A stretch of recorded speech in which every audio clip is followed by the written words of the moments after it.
Leader, today essentially what I'd like to discuss is the concept of the vaccine strategy and the rollout behind that.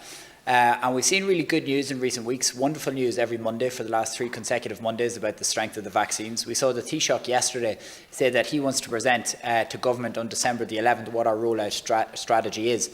And I'd like today to say that perhaps we should consider getting the Minister into this House before Christmas to provide statements on what the rollout strategy would be, and that would be my request today. I think that would be a very good idea. And a couple of things about the rollout strategy that I think we really need to consider, or that should be clearly outlined, is what is the tiered system. So is it going to be healthcare workers first? Is it going to be elderly people second? How are we going to do it?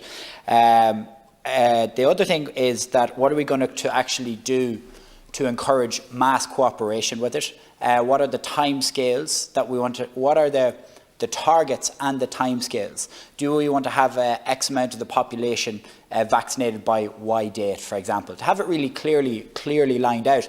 And I actually think the benefit of that would be is that as we are now coming out of the concept of our second lockdown, we're facing into an uncertain Christmas, an uncertain January. As Senator Keoghan rightly said, my view at RTE, the 6 o'clock news, for the last couple of months, they're like the fifth horseman of the apocalypse, for want of a better word. I really do believe that. And I think if the government can produce a really clear vaccine strategy before Christmas with a lot of detail, that will provide a huge level of reassurance to the Irish public. To actually say to the Irish public, we've done fantastic over 2020.